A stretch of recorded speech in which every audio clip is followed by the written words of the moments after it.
শুভ সকাল বন্ধুরা, কেমন আছো তোমরা সবাই? আশা করি তোমরা সবাই খুব ভালো আছো। ঈশ্বরের কৃপায় আমরাও সবাই খুব ভালো আছি। আমার নতুন আরেকটা ব্লগে তোমাদের সবাইকে জানাচ্ছি অনেক অনেক স্বাগত। আজকে দিনটা হচ্ছে রবিবার আর ফাদার্স ডে। তো সকালবেলা ছেলে উঠে আজকে চলে গেছে ড্রয়িং ক্লাসে। ওর আন্টি আজকে বলেছে সকালবেলায় ড্রয়িং ক্লাসটা হবে আর কি 8টা থেকে 10টা। তো ছেলে চলে গেছে ফ্রেশ হয়ে, ব্রাশ টাশ করে গেছে, স্নান করেনি, স্নান এসে করবে, এসে স্নান করে পুজো দেবে। তো চলো তোমাদের সাথে নিয়ে ব্লগটা এখান থেকে আজকে স্টার্ট করলাম। Mama had happy Father's Day. Wow. Should I be অসুবিধা থ্যাংক ইউ। ওরে বাবা, দেখো কি সুন্দর। তুমি দেখো বানিয়েছে ছেলে, দেখো তোমার। You are my real hero. হ্যাঁ, বুঝতে পারছো? আমি করিনি, আমি হেল্প করিস তোমার, তুমি তো করেছো।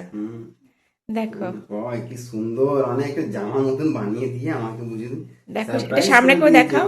হ্যাঁ, সামনে করে দেখাও। দেখো এরকম কি সুন্দর করেছে জামাটা বানিয়ে। Happy father's day, you are my real hero. বুঝছো? কি সুন্দর। দাঁড়া, এরকম তুমি এরকম একটা মুখটা ভাসো দেখি।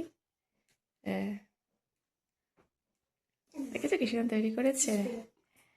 Thank you, give me hug. সকাল থেকে তো বাবার সাথে দুষ্টুমি চলছেই। এই যে থ্যাংক ইউ। চল, আজকে হচ্ছে হ্যাপি ফাদার্স ডে। ছেলে বাবাকে উইশ করে দিয়েছে হ্যাপি ফাদার্স ডে। আমাকেও গিফট দিয়েছিল মাদার্স ডেতে। হয়েছে হয়েছে হয়েছে, আমাদের সময় সব কিছুই ছিল না, এখন এইসব এসে গেছে। চলো, কিছুই না, এগুলো একটু সেলিব্রেট করার কিছুই না। Happy father's day. বাবাকে ভালোবাসার জন্য কোনো স্পেশাল দিন হয় নাকি? যে কোনো দিন, সব দিন। আর ছেলে সবে ফিরেছে, সবে না অনেকক্ষণই ফিরেছে ড্রয়িং ক্লাস থেকে। 10টা পর্যন্ত আজ ক্লাস ছিল, তাই তো? আজকে নিশ্চয় আন্টি জামাই ষষ্ঠী মানে যাবে হয়তো ওর বাবার সাথে, হয়তো সেই কারণে সকাল সকাল কাজ করে দিয়েছে। চলো, হ্যাঁ কোথায় যাবে ওই তো ওই জন্য যাও। তুমি এবার স্নানটা করে পুজো দিয়ে দাও বাবা। আমিও স্নান করে এসেছি। ওটা বাবানকে দিয়ে দাও। আমরা সবাই মিলে খাবো। ঠিক আছে, রেখে দাও। তো আমি এখন চলে এসেছি রান্নাঘরে, রান্নাবান্না চলছে। আমার স্নান হয়ে গেছে, ছেলে স্নান করে বেরিয়ে পুজো দিতে গেছে। আর এখানে রান্না করছি। রান্না বলতে করছি এখানে আলু আর ঢ্যাঁড়স ভাজা। এই যে ঢ্যাঁড়স, এদিকে আলু ভাজা হচ্ছে। আলু ঢ্যাঁড়স, এই করে ঢ্যাঁড়স ছিল, আলু ঢ্যাঁড়স ভাজছি। এদিকে দেখো সয়াবিন সিদ্ধ করতে দিয়েছি। এই সয়াবিনটা কালকে খেয়েছিলাম, সয়াবিনটা এত ভালো। ওই যে বাজার কলকাতায় গিয়েছিলাম না, সেখান থেকে এনেছিলাম। এত ভালো সয়াবিনটা, ভীষণ ভালো, এত সফট না, কি বলবো সয়াবিনটা। ওখান থেকে সয়াবিন এনেছিলাম আর ওই মটর এনেছিলাম, ঘুগনির মটর। তো কালকে ঘুগনিও করেছিলাম। এত সুন্দর মানে সিদ্ধ হয়ে তাড়াতাড়ি। আমি তো এমনি প্রেশার কুকারে সিদ্ধ করি না, কড়াইতে করি। তো এত তাড়াতাড়ি সিদ্ধ হয়েছে, এত ভালো দুটো জিনিসই। এবার থেকে ভাবছি ওখান থেকে এই দুটো নেব। তো চলো, সয়াবিনের তরকারি করবো, সয়াবিনটা একটুখানি সিদ্ধ করে নিই। আর একটু পটলের দোরমা করবো আজকে। ওইখানে পটলটা আর কি রেডি করে রেখেছি। এই যে এখানে এখন পটলটা রেডি করে রেখেছি। নিরামিষই করবো, পটলের দোরমা করবো, সয়াবিন করবো, আলু ঢ্যাঁড়স ভাজা, ব্যাস এইটুকুই। আলু দিয়ে তো রান্না করবো না। তো রান্না বসিয়ে দিয়েছি। সকাল থেকে ওয়েদারটা ছিল ভালো, এখন দেখো আবার কেউ মেরে বলে বুঝতে পারবে না যদি এখান থেকে মেঘলা মেঘলা ওয়েদার হয়ে গেছে। আর গরম লাগছে, গুমট গরম লাগছে। মেঘলা মেঘলা ওয়েদার হয়েছে তো গরমটা বেশি গরম, একটা গুমট গরম লাগছে। তো চলো, ওইদিকে সবাই সবার কাজে ব্যস্ত, আমি আমার কাজে ব্যস্ত, কাজগুলো করি, এগোই, তারপর আমার সাথে আবার শেয়ার করছি। তো চলো, এখন দুপুর 1:30 বাজে আর খেতে বসবো। দেখো রান্নাবান্না কমপ্লিট হয়ে গেছে, তোমাকে দেখিয়ে দিই। এই যে এখানে আলু ঢ্যাঁড়স ভেজেছি, আর এটা হচ্ছে আলু সয়াবিনের তরকারি, সবই নিরামিষ করেই করেছি আজকে। আর এই যে পটলের দোরমা, ওর বাবা খেয়ে গেছে, তো বললো তো পটলের দোরমাও ভালো হয়েছে আর সয়াবিনের তরকারিও ভালো হয়েছে। আর বাইরে গুড়গুড় গুড়গুড় করে মেঘে ডাকতেই ডাকছে, যাতে বৃষ্টি হচ্ছে। তারপর মাঝখানে কি হয়েছে বলো তো? মাঝখানে না গিয়েছিল, লোডশেডিং হয়ে গিয়েছিল। সেই অনেকবার, 2-3বার লোডশেডিং হয়েছে। একবার লো ভোল্টেজ এসেছে, সেই কারণে ব্লগটাও করতে পারিনি, ঘরের মধ্যে অন্ধকার তো। তো চলো, বাবা খেয়ে বেরিয়ে গেছে, এবার আমি আর ছেলে খেতে বসবো। বাবা তোমার তাহলে দাও। আর জামা কাপড় মেলা হয়নি, জামা কাপড়গুলো কাঁচা আছে। ছাদে যখন মেলতে হয় তখনই বৃষ্টি এসছে, আর মেলা হয়নি। তো এখন এগুলো এখানে বারান্দায় মেলবো। চলো বাবা, তোমার স্কুলের ড্রেস আছে, চলো এগুলো শুকাতে হবে। তো চলো আগে জামা কাপড়গুলো মেলে দিয়ে আসি, তারপরে খেতে বসবো।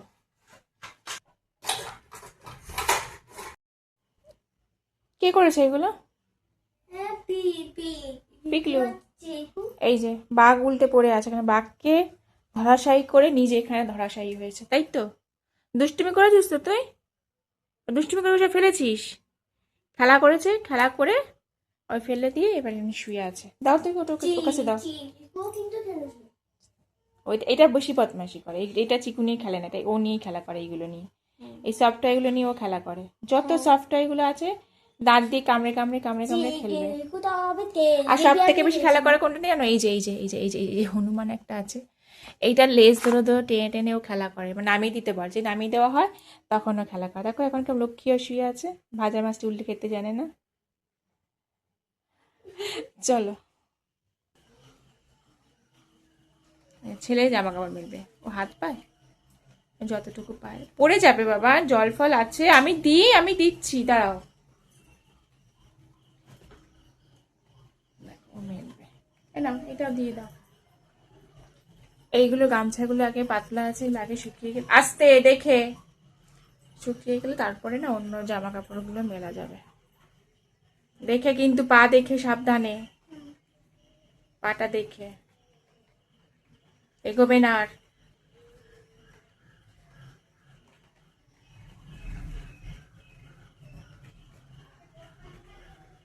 এটা এদিকে সরিয়ে দিচ্ছি, দাও এদিকে টেনে নিয়ে আসো। হয়েছে, ভালো করে দাও, ঠিক আছে।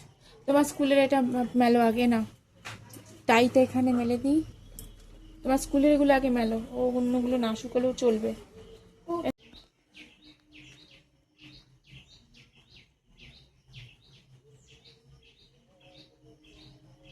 চলো, সমস্ত জামা কাপড় মেলা হয়ে গেছে, অর্থাৎ গামছা 3টে মেলে দিয়েছি, এগুলো শুকালে তারপর অন্য কিছু বালতি রয়েছে, বালতির মধ্যে আরও জামা কাপড় আছে, পিছনেও জামা কাপড় কিছু মেলেছে। চলে এসো, হয়ে গেছে জামা কাপড় মেলা, চলো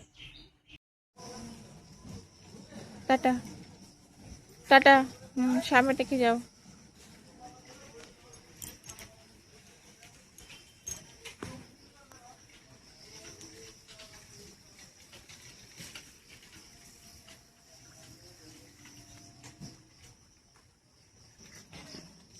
ছেলে চলে গেল ক্লাসে, ছেলেকে গিয়ে দিলাম, বৃষ্টি পড়ছে টিপ টিপ করে, এখানে বৃষ্টিতে সব, এই দেখো এখানে সব আঁশফল গাছ থেকে সব খায়, পাখি টাকিতে কিছু খায়, খেয়ে সব পেরে এখানে ভর্তি করেছে আঁশফল।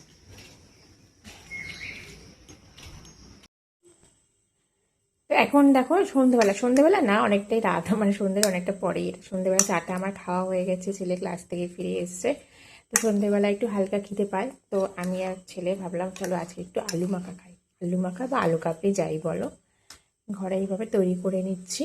আর বাইরে বেশ বৃষ্টি পড়ছে, বৃষ্টি ওয়েদারে এরকম একটু সন্ধেবেলায় টকটক ঝাল ঝাল জিনিস খেতে বেশ ভালোই লাগে।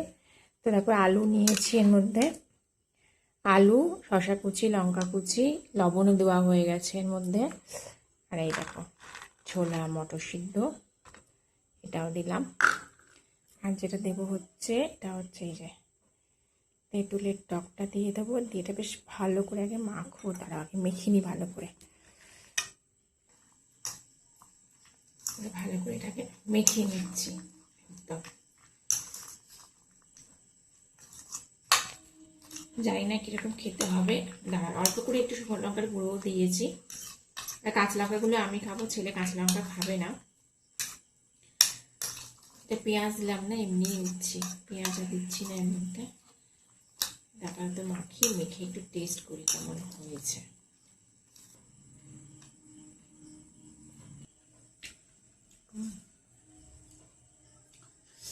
আর একটু লবণ হলে ঠিক হয়, লবণ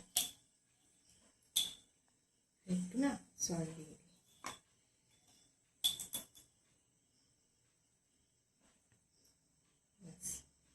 তো চলো মাখিয়ে নিলাম, হয়ে গেছে, এরপর এবার ঝুড়ি ভাজাটা দিয়ে দেবো।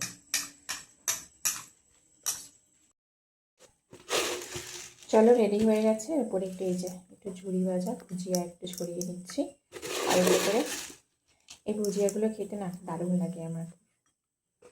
চলো একটু ভুজিয়া ছড়িয়ে নিয়েছি, তো রেডি হয়ে গেছে আমার আলু কাবলি বা আলু মাখা যাই বলো। আলু কাবলিতে প্রচণ্ড ঝাল থাকে, আমি অত ঝাল দিইনি আর মশলাও দিইনি, জাস্ট এমনি। তো এই যে যে রেডি হয়ে গেছে, দেখতেই পাচ্ছ কোন দিকে ঘোরাচ্ছি, এই যে। তো চলো আপাতত আমি আর ছেলে এই আলু মাখাটা এখন সন্ধ্যেবেলা টিফিন করি। আর তোমরা আমার ব্লগটা দেখে সুন্দর একটা মিষ্টি কমেন্ট করে লাইক করে দাও ভিডিওটা। আর যদি সাবস্ক্রাইব না করে থাকো তাহলে অবশ্যই আমার চ্যানেলটাকে সাবস্ক্রাইব করে আমার বন্ধু হয়ে আমার চ্যানেলের পাশে থেকে যাও। চলো আবার চলে আসবো নতুন ব্লগ নিয়ে। সবাই ভালো থেকো, সুস্থ থেকো, সাবধানে থেকো। Tata, bye bye.